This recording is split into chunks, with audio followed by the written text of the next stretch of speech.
मैं सरू की असली पहचान का सबूत लेकर ही आऊंगी। उसके लिए मुझे किसी भी हद तक क्यों ना जाना पड़े। कामिनी कसम। ओह माय गॉड, बाल बाल बच गए मॉम। मुझे भी लगा था कि बजाज खानदान से मेरा दाना पानी भी उठने वाला है, लेकिन तूने ये सब किया कैसे? हाँ, आप ही का खून हो नानी। आपसे ही सीखा है कि खेल में हमेशा 2 स्टेप्स आगे रहना चाहिए। प्रिंसिपल राव का वीक स्पॉट मैं अच्छी तरह से जानती हूँ, उसका कैरेक्टर। अपने कुछ स्टूडेंट्स के साथ उनका बस उसी के कुछ वीडियोस थे मेरे पास। मैंने उसे ब्लैकमेल किया और फिर आपकी जगह उस राइवल कॉलेज के प्रिंसिपल को फंसवा दिया और प्रिंसिपल से पैसे लेकर पापा के सेफ में रख दिया। मेरी बरसों की ट्रेनिंग रंग ला रही है। मेरी बेटी से ज्यादा मेरी नातिन मुझ पर गई है। वेल डन बेटा। बट नानी, इसमें हार तो फिर भी मेरी ही हुई ना। रिश्वत वाला ब्लेम भी वेद के सर से हट गया, उसका नाम भी क्लियर हो गया, और तो और तारा आंटी के मन से अब वो कुंडली दोष वाला डर भी हट जाएगा। नहीं अनिका, ऐसा नहीं होगा। तारा के मन से डाउट तब तक नहीं जाएगा जब तक उसे असली कुंडली नहीं मिल जाती, और वो कुंडली उन्हें कभी मिलेगी भी नहीं।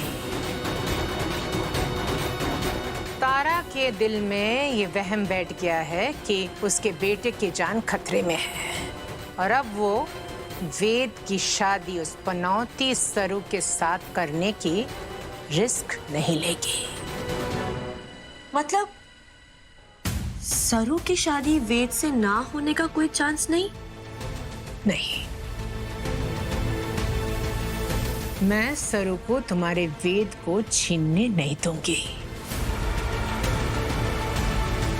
लेकिन सरू का कुछ करना पड़ेगा। नाक में दम कर रखा है उसने। एग्जैक्टली नानी, उस गवार गर्ल का प्लीज कोई परमानेंट इलाज करो। I am so done with her. Anika, एक काम करो, कुछ दिन के लिए तुम दोनों मुंबई में सब कुछ संभाल के रखो। मॉम, आप कहीं जा रही हैं क्या? खरेस, मैं सरू की असली पहचान का सबूत लेकर ही आऊंगी। उसके लिए मुझे किसी भी हद तक क्यों ना जाना पड़े। कामिनी कसम।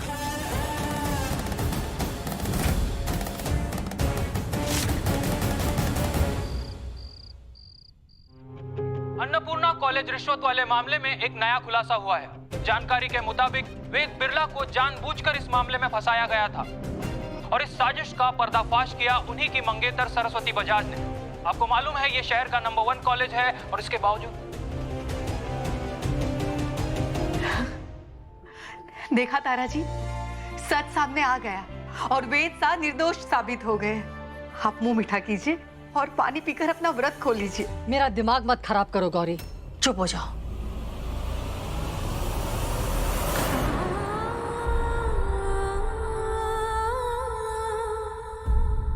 वेद साहब, आपकी मासा की तबीयत ठीक ना है तो आप जल्दी जल्दी घर जाइए और उन्हें कुछ खिलाइए, तब जाके वो मानेंगी।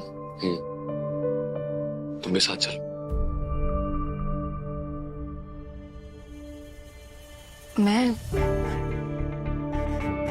वेद साहब, लेकिन तारा जी तुम्हारे से नाराज है ना? उन्हें लगा है कि हमारी कुंडली की वजह से आप पर खतरा मंडरा रहा है, तो ऐसे में मैं कैसे आऊंगी? सर, एक बात वो बहुत अच्छी तरीके से समझ चुकी है कि ये दुनिया कितनी भी मेरे लिए खिलाफ हो जाए, लेकिन एक इंसान जो मेरी ढाल बनकर हमेशा मेरे साथ खड़ा रहेगा, वो तुमने मेरा नाम क्लियर करवाया, अपनी जान की परवाह तक नहीं की मेरे लिए। वो बहुत अच्छी तरीके से समझती है कि तुम मेरे लिए अशुभ नहीं हो, बल्कि तुम मेरा गुड लक हो। तुम हो, सब ओके।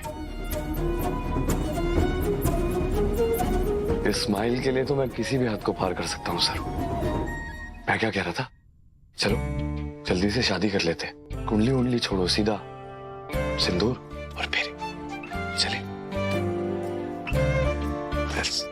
चलिए। मजाक किया बलराज का।